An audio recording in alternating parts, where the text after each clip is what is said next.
You ask Tiger to solve. This deals with linear equations with one unknown. The final result is y equals 8/3. Let's solve it step by step. Simplify the expression. Multiply the coefficients. Expand the parentheses. Multiply the coefficients. Simplify the arithmetic. Group like terms.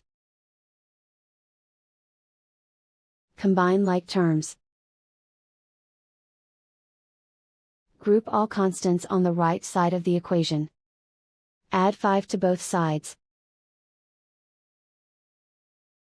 Simplify the arithmetic.